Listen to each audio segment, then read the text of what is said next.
guys, welcome back to my channel. It's Jess, and today I'm going to be talking to you about the pros and cons to having your wedding on a weekday. If you guys are new here, welcome. My name is Jess and I'm an event planner and designer in Los Angeles, California. If you are recently engaged, congratulations. I know how time consuming and a whirlwind mix of emotions it is to plan your wedding, so I hope that you can consider subscribing as I post content every single week on tips, tricks, advice, and more. As we are all navigating this wedding planning journey together and thinking, should I postpone my wedding date? And if I have to postpone my wedding date, will it land on a weekday? Here are the pros and cons of considering that new date. I have to add, before we get started, know that every single person is different. Every personality is different. So what I think might be a con might be a pro to you. But first, I want to get started on the cons and then let's go to the pros so we can end it on a positive note. The first one is inconvenience to your guest. It's a school night, it is a weekday, and most people do work on the weekdays, so it kind of conflicts with their overall weekday schedule as far as when the kids have to go to sleep, when they have to go to sleep, what things that they have to prepare for the next day at their own job. So you might not get a lot of people to respond yes back. And that will lower your guest count, or they would have to leave your wedding a lot earlier. Con number 2, and this is for people who are thinking about having their wedding in a big city.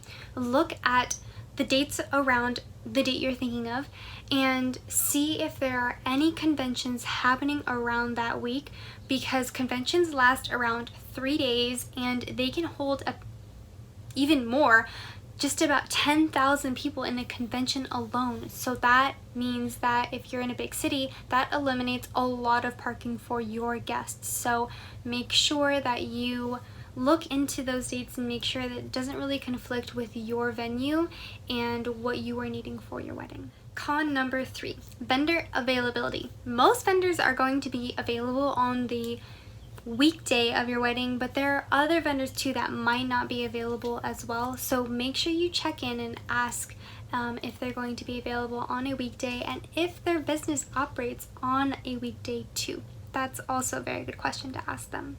Okay, let's move on to the pros. I love this because it's so positive. Pro number 1, being budget friendly.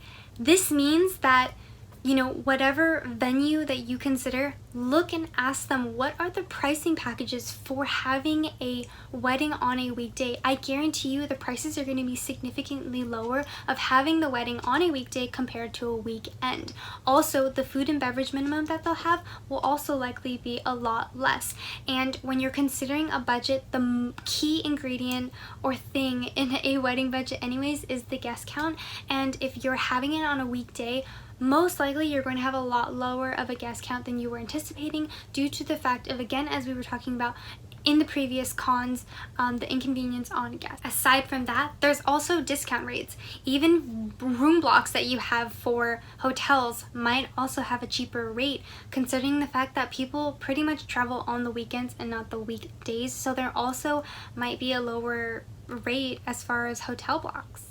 Pro number 2 is having an intimate wedding. This I see as a pro because you will be able to spend time with the people who love you and want to be there for you, and you get to spend more time with them. I think when you have a larger wedding, it's so hard to dabble on saying hi to everyone, trying to get a bite in there and to eat, and also making everyone happy and welcoming them for being a part of your wedding. But if you have an intimate ceremony and reception with a small guest count, it's so much easier for you to acknowledge them, thank them for coming, and dance the night away and do all of that jazz.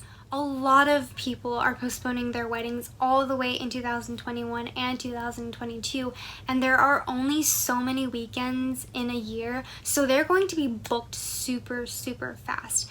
And you really don't want to have your wedding on the same day as another bride. You want to make sure that you're pretty much the only bride there and that you're going to be taken care of, unless it's a huge venue and you're not going to hear their ceremony or reception's music compared to yours, considering that not many people are going to have it on a weekday a lot of people are going to try to have their wedding on a weekend first and foremost, and then after that they'll consider having it on a weekday if there is less availability. But right here, right now, I think it's still a really, really good idea to look into those dates because of the fact that it's still really, really early and people are booking out, you know, a year in advance.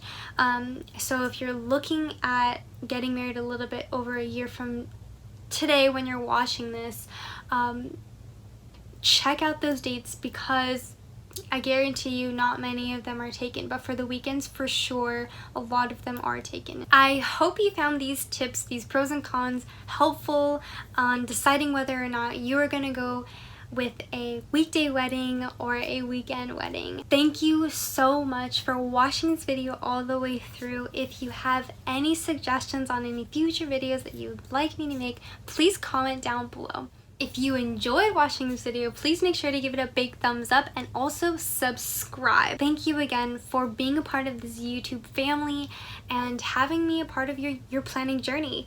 I look forward to seeing you at the next video. Bye guys.